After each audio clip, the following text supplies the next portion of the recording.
Today we're going to talk about plagiarism. Have you ever heard of this word? Do you know what it is?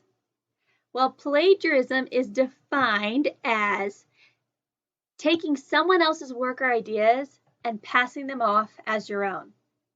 And this can include books, websites, pictures, ideas, anything that you did not come up with 100% on your own.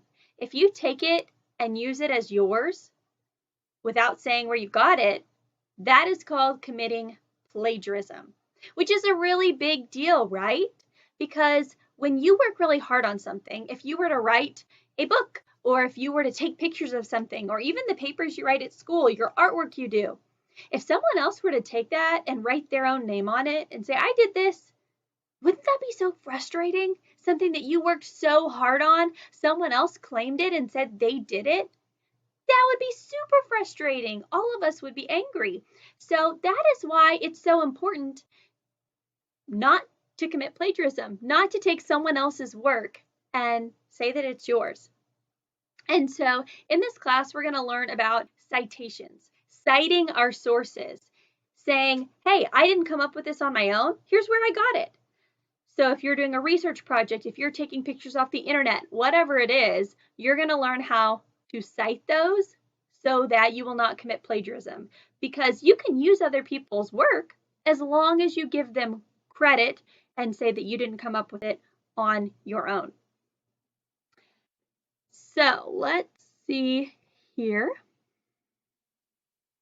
What do you think are the consequences of committing plagiarism? Any ideas? Well, you could be fined. You might have to pay money. You could actually serve some jail time.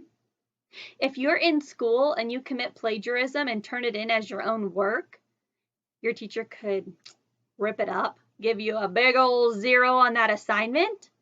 If you're in college studying under a certain program and you commit plagiarism, they can kick you out of that program. Your whole life could be thrown upside down by committing plagiarism. And that's why it's so important right now in 5th grade to be talking about this. When I was in college, every assignment I turned in, every paper I did, they would run it through a system that checked for words on the internet compared to my paper to see what percentage it was alike to things on the internet. And if it was over a certain percentage, it was found that you were committing plagiarism. So in this class, we're going to practice. We're going to talk about what does it look like to use someone else's ideas. If you want to use a research point that you found, how can you cite that and use it correctly without committing plagiarism? That's what we're going to learn throughout this year in this class. So if you were to take someone else's ideas off the internet and put it in your own words on your paper, is that still committing plagiarism? Yes, if you do not cite your sources. If you take someone else's ideas, and even if you put it in your own words, it's still committing plagiarism if you don't cite your sources. Can you get in trouble for plagiarism even if you don't mean to do it? Yes, absolutely. If you take something that's not yours and claim it as yours, you can still get in trouble, even if you don't intend to do it, even if you don't mean to. So in this class, we're going to focus on 2 main styles of citing our sources. The first one is called MLA. And if you have never heard of this before, don't worry. We're going to cover it in depth, in detail. You will be a pro at this by the time you leave this class. So MLA, what does that stand for? We use MLA instead of saying it out a lot because it's a lot of big words.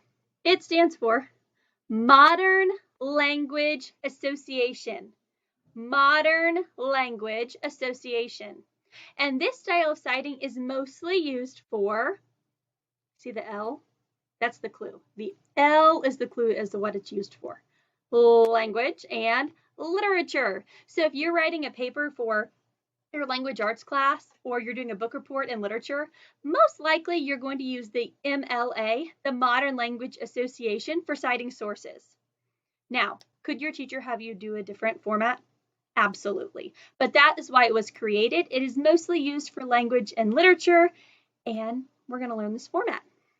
The second format we're going to learn is APA.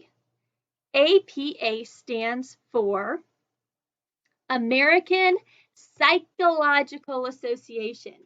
American Psychological Association. I know it's a big word. And it is mostly used for science and social science. So maybe on science fair, you might have to use APA. Could your teacher have you use something else? Absolutely, but that's why it was created. And so these are the two most common citation formats that you're going to see in middle school and high school at least.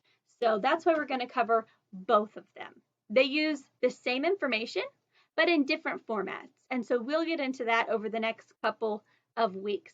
But right now, I just want you to focus on learning what the abbreviations stand for and what they are mostly used for. If you have any questions about this, please, please, please call me, email me, pop into our Zoom meetings that we have on our scheduled days in the morning time. I would love to answer your questions. I will work on this with you until we get it. So don't be afraid. Don't let it freak you out if it seems like a lot of big words. We're going to break it down and go piece by piece. And I promise that you will get this by the end of this class. But don't hesitate to reach out to me if you have any questions, or if you're stuck or you don't understand something. I will go over it again with you. As soon as this video is over, please go complete the exit ticket for today. So don't forget to complete the exit ticket and turn that in. I'll see you next week. Bye.